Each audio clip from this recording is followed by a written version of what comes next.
Good afternoon, everyone. Woo! Uh, I'm Adrian Hornsby. I'm technical evangelist for AWS. I'm actually living in and operating mostly in the Nordics. So coming here for me is like crazy because I've never had that hot temperatures for the last 2 or 3 years, I think. Besides going to sauna, so I'm definitely considering moving here. This talk is about artificial intelligence on AWS. We're gonna probably make an overview of AI and on AWS and see what kind of service we have. So we're gonna go a little bit to the history, through the ecosystems, where we have a large ecosystem of artificial intelligence services that you can use as a customer. And also in between, every time I'm talking about something, I'm going to try to show you how customers currently are using AI and what they do with it. So that maybe it gives you an idea of what you can do today with your business. Just to have an idea a little bit of the audience, how many of you are running AWS workloads in production today? My goodness, that's the first time I make a talk and that so many hands are up in the air. How many are using AI services today? Cool, so that's my job, that next year everyone is raising their hands. All right, so let's get started. So as a technical evangelist, my role is to talk a lot with customers and also with our service teams. And when we talk a lot with the customers, there's one thing that is very common, what they say, is pouring data up in the cloud is fairly easy. You know, it's IoT, there's streaming, there's just uploads and stuff. It's trivial. What makes different, what is very hard, is making sense of the data, doing the brain, trying to understand that data, and especially trying to do it fast. Probably many of you realize that software industry in general is going super fast, but every industry in general. So there's very big need for services that allow customers like you to make sense of data very fast, right?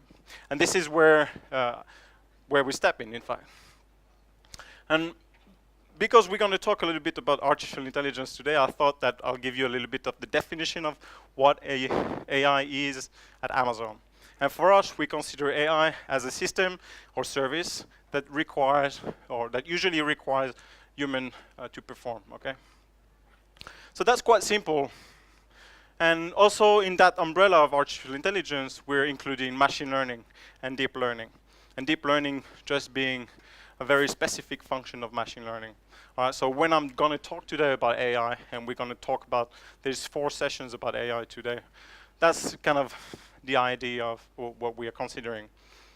And if you think about AI, we've talked about it for almost 60 years.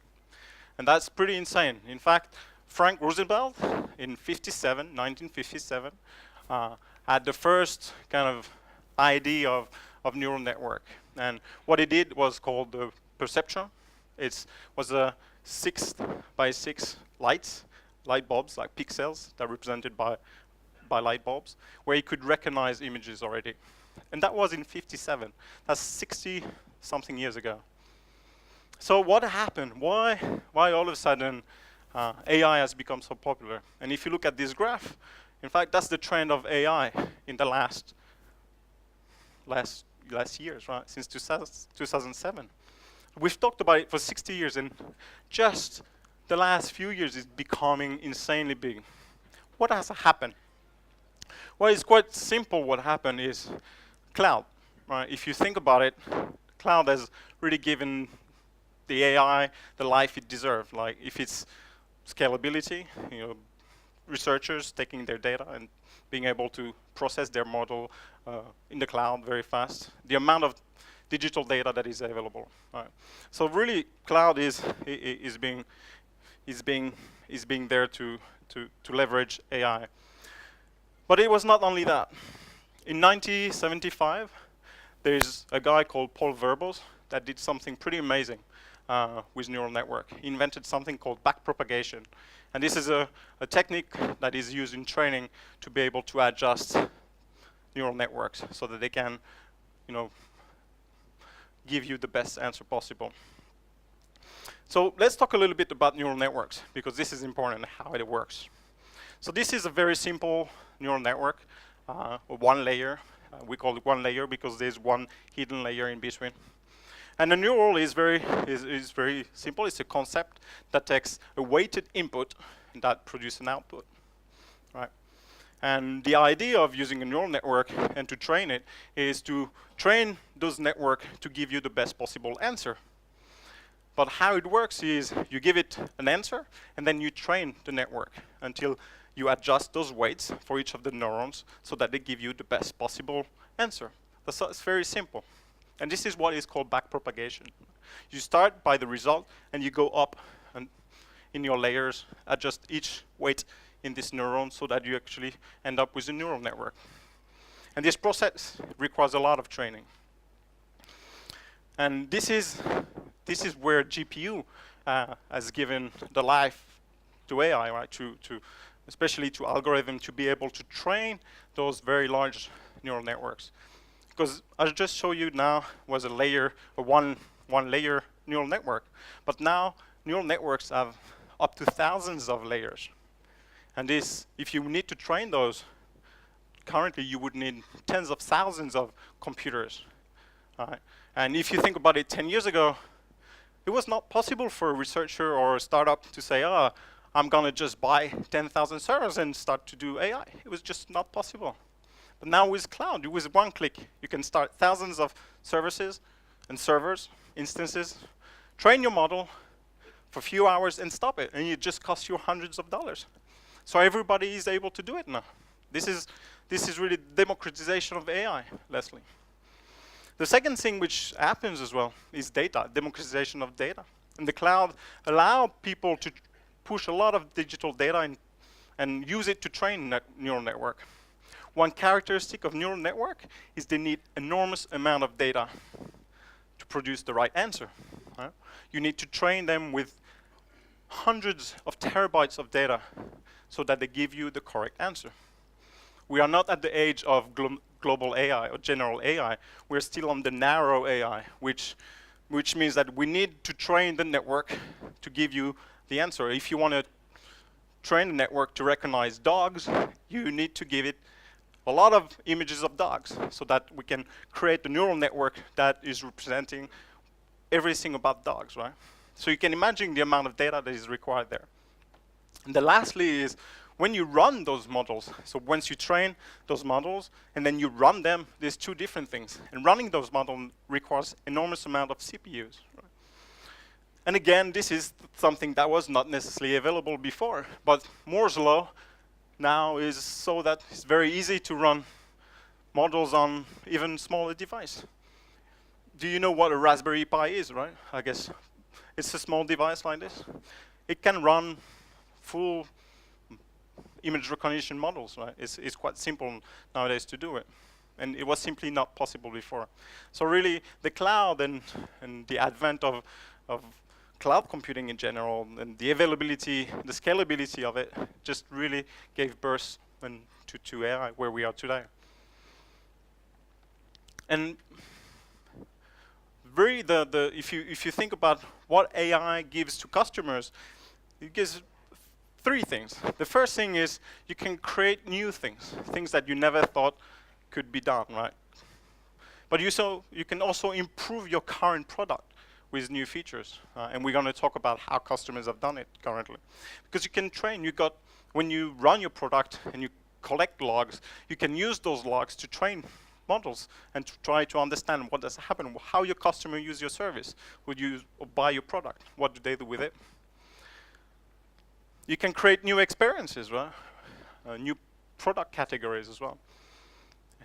Or you can make total breakthrough advances, and we're going to talk about this by the end. And at Amazon, AI has been pretty massive. In fact, I'm sure you probably all know Alexa. Right? Alexa is a product of Amazon on which you can talk to it and it will answer you. So you can ask, what's the weather in Tel Aviv? It will tell you. You can ask it to check your bank account. It will tell you. You can ask it tons of stuff. And customers can create skills, right? So now it's very easy for customers to create their own skills. Capital One created exactly that, to check your bank account. So you can talk to Alexa and say, oh, what's current study of my bank account? And Alexa will answer to you. Another important thing that has happened for us is those robots. So you probably know oops. Let's see if I can play this video. I've had problems all day trying to play this. So this, in our fulfillment centers, you probably know Amazon has quite large fulfillment centers around the globe. And those fulfillment centers are packed with robots. And those robots help us to manage our inventory and to go very fast and to distribute and to bring that package that you need very fast to the delivery pipeline. And those robots are packed with AI, because you can imagine there's about 50,000 per fulfillment center, and they should avoid each other. They should find the best possible route. They should find the product. There's a lot of optimization to do there. All right. Oops. Cool. So how do I get out of this now? That's wonderful. Nice. You probably also heard about our last attempt to improve our last mile delivery to our customers. So we're building drones as well to take this packet from the fulfillment center, especially in rural area, to deliver the packet to the customers. And you can imagine, of course, flying drones around is not trivial. It needs quite a bit of AI to be able to autonomously fly and things like find the right route to some obstacle avoidance. So there's a lot of stuff going on there. And lastly, the Amazon Go as well. It's an experience. You can go in a shop without cashier, and you just pick things up, put it in your bag, and just leave the shop without having to queue anything. And all those experiences are packed with AI to understand what the customer is buying, what it's doing, and all these kind of things. So for us, AI has been really an innovation enabler. And in fact, for everyone that is using AI currently, is the same. So the Amazon way, what we've done is we've taken those learnings that we've had at using AI inside our company, and we made some of them available for our customers to use. Right? That's very traditional how Amazon does things. So we've made a pretty big AI ecosystem, and in fact, from very high-level services, which are very easy to use, it things that you have pretty much nothing to do, just make a request, and it will use the model that is pre-existing there, load for you, for example, do an image recognition or things like this. Or you can go very low to the AI infrastructure. And it's a do-it-yourself kind of AI, and we're going to go through that today. So the first things I want to go through with you is AI services. And there are three of them. There's Poly, Recognition, and Lex. And Poly is a text-to-speech synthesizer. In fact, if you ask our customers, what was very important for them is to be able to produce human-like voices out of text. And this is not something trivial. It's not easy. And one of the very difficult things is context, understanding context. And for example, in that sentence, if I say today in Seattle, WA, it's 11F. That's the way you would write it in text. But no one would probably say that out loud, or you would sound pretty stupid if you do. So human would say, today in Seattle, Washington, it's 11 degrees Fahrenheit. Right? So let me put the sound, because yep. So let's listen a little bit how it works. Today in Seattle, Washington, it's 11 degrees Fahrenheit. So this is taken directly from the API. I'll show you how to do that as well. So those are kind of the voices that are available. There's plenty of voices. I'm not sure. Ian, do you remember the number of voices we have? 42, right? Yeah. So there are 42 voices to use for you to pick the right one that you want to use. The second thing in context is words like live and live. Right? And this is really depending on the context that you're going to have it in the sentence. So you wouldn't want to say, we live for the music, live from Madison Square Garden, right? We live for the music live from the Madison Square Garden. Right, so it's very important to understand the context right. Then it needs to be very intelligible, right? So you need to be understood very easily.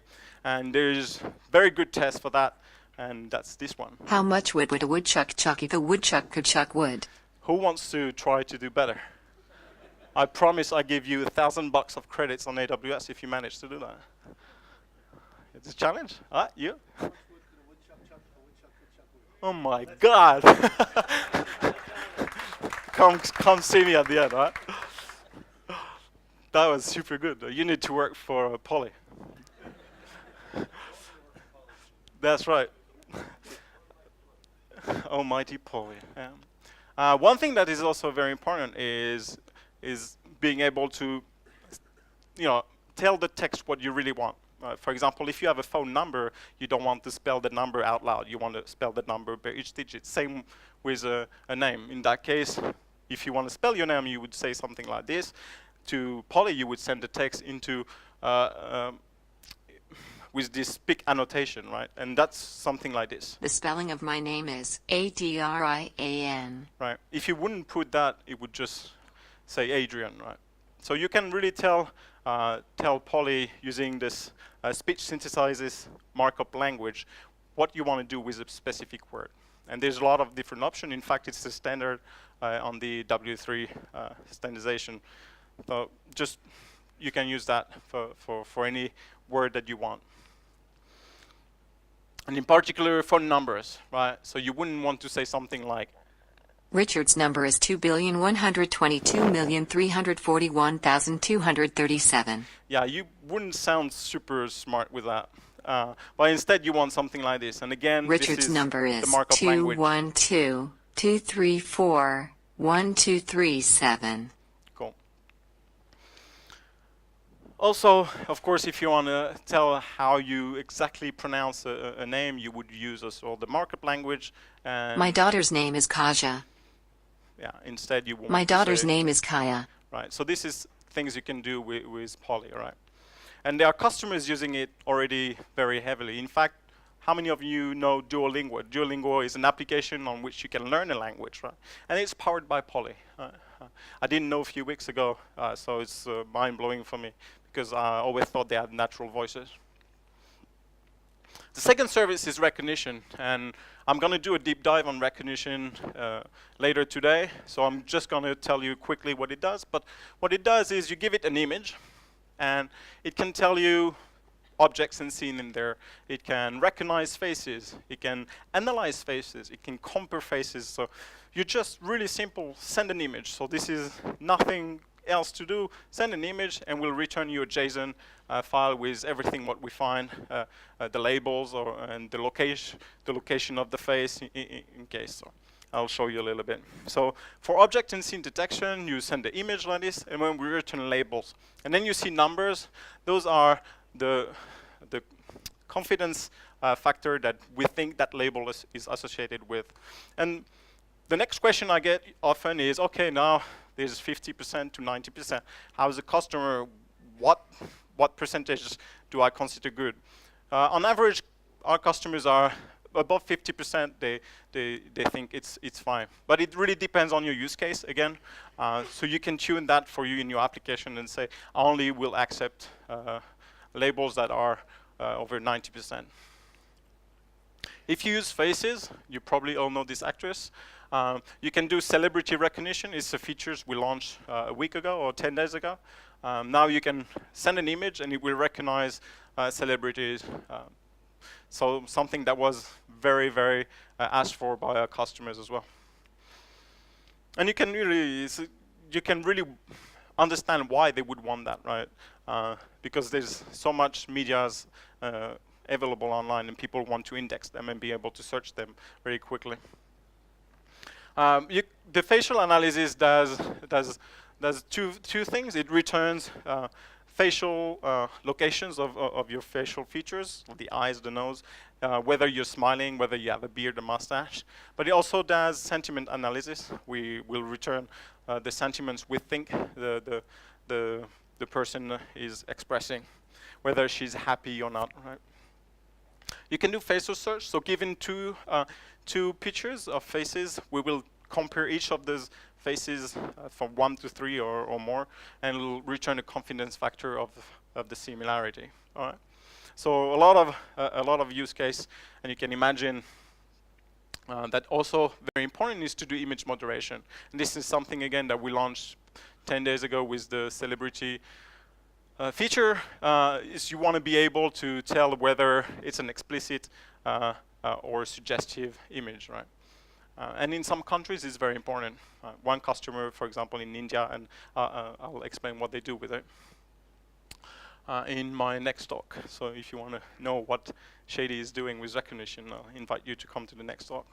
But these customers are using recognition, and the most popular one is very media company that have wide variety of media, right? So digital asset management, media entertainment has been very, very popular. One particular use case is C-SPAN that is taking so they have C-SPAN is a service in the US where they have videos with politicians, right? And they've taken the entire video library and extracted images every 6 seconds of every videos, push that to recognition and use that to be able to index their videos. And now they are able to search through the entire media library using search. That was something that took them less than a day to move the entire assets, right? The last high-level service is Lex. Lex is, in fact, the engine that powers Alexa. And it does speech recognition and natural language understanding. So you can speak to it, or you can give it some text, and it will use that to have an action. So for example, if you want to say what's the weather forecast for Tel Aviv, it will transform this into an actionable item, which then you can trigger a Lambda function, for example, or any other services that you have that takes a webhook or something like this. So it's been very popular to create conversational bots, for example. And there's going to be a deep dive on Lex with Ian just after this talk. And customers, of course, are using it a lot already. Then when you go a bit lower on the ecosystem, we have the AI platform.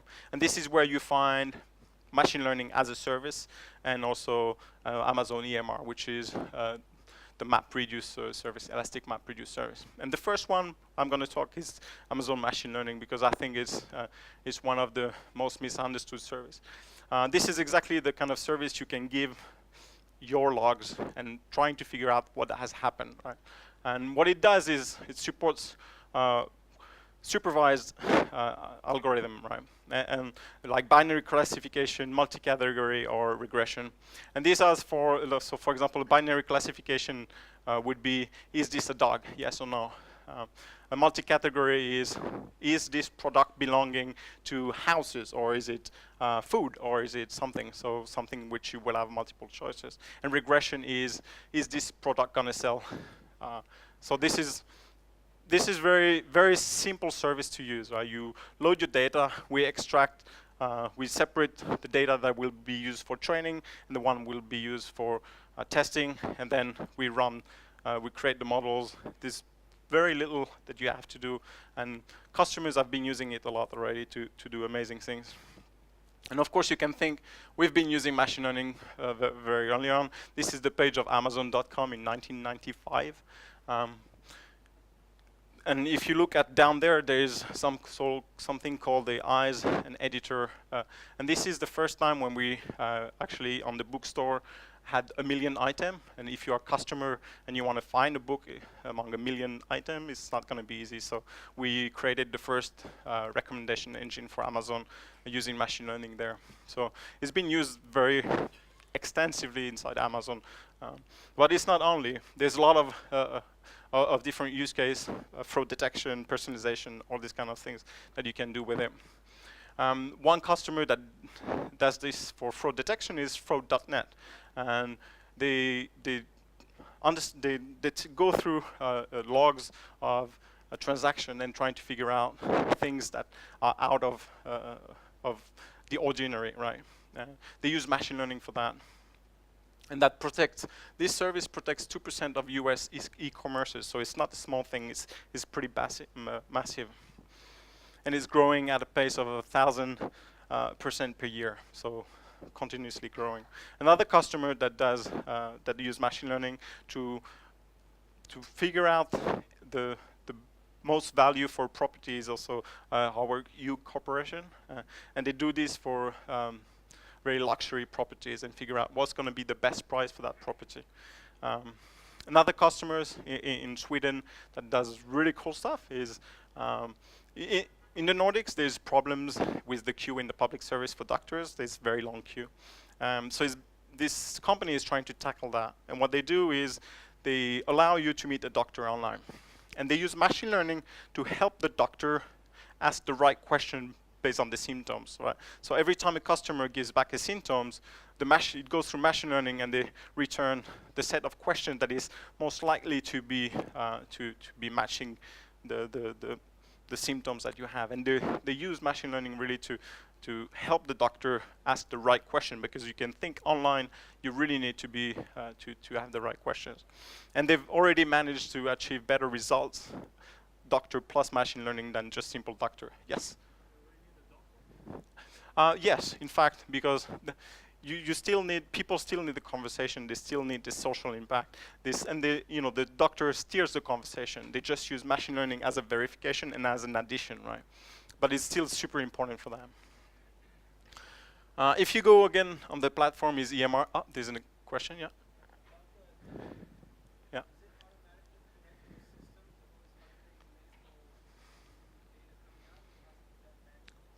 So they use a continuous learning. There's actually, it's a public case. I'm happy to share it with you later if you want to talk. So down on the EMR, which is a MapReduce service, is a service that is a bit more do-it-yourself than machine learning, but nonetheless gives you access to the MapReduce environment. And there you can use something called Spark machine learning, which is a library that allows you to run machine learning algorithm a bit more do-it-yourself. You can tweak those algorithms for what you want. And customers are using it a lot as well. And if you know Xylos in the US, which is super popular, so when you have a property in the US and you want to put it on the market, people use Xylo. And what Xylo does is does a Zestimate.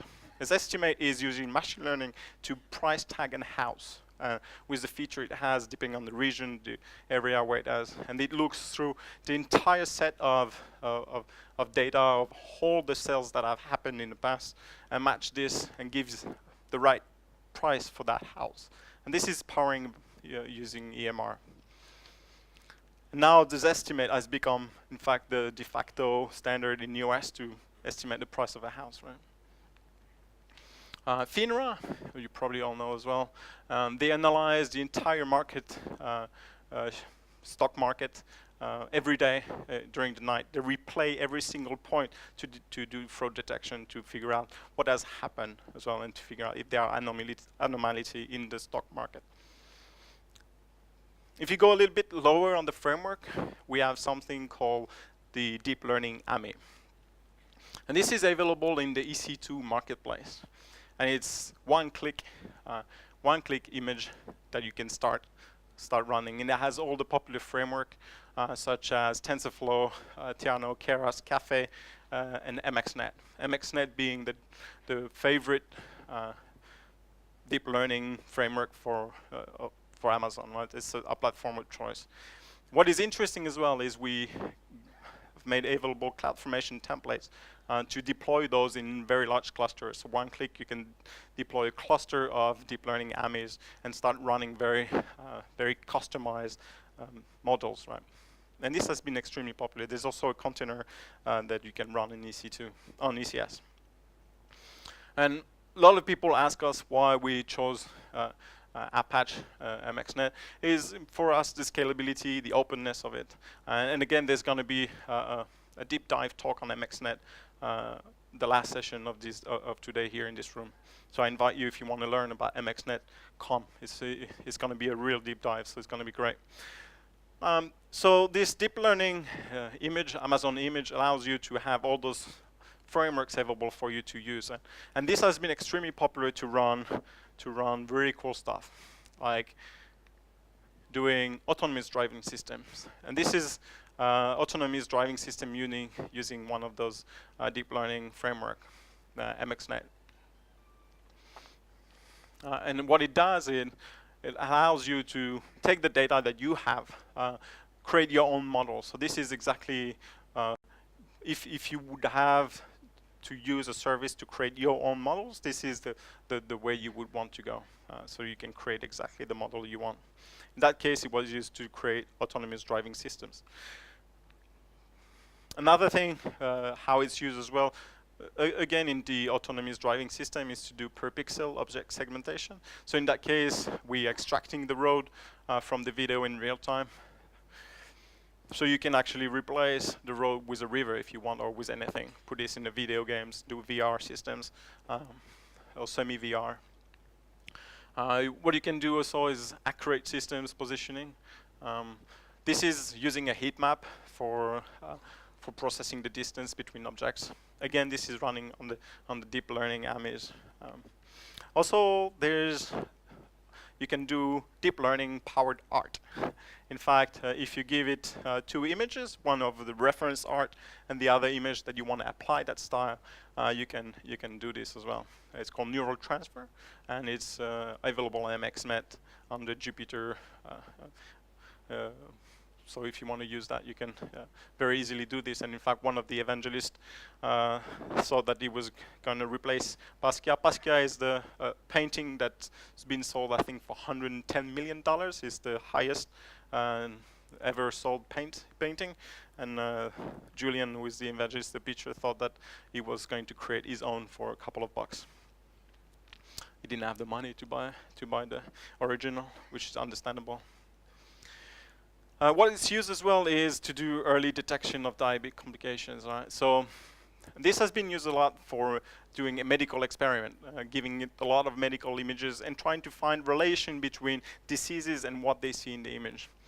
And in fact, it's being used a lot for doing also skin cancer detection. And now skin cancer detection using deep learning is more accurate than a doctor. So because they find relation between cancer and the pictures that were never thought of before. So deep learning has brought a new set of features that are associated with cancer. And it also been used a lot in lung cancer. Again, they've associated as well lung cancer using deep learning with new features, and not the cancer itself, but the cells around.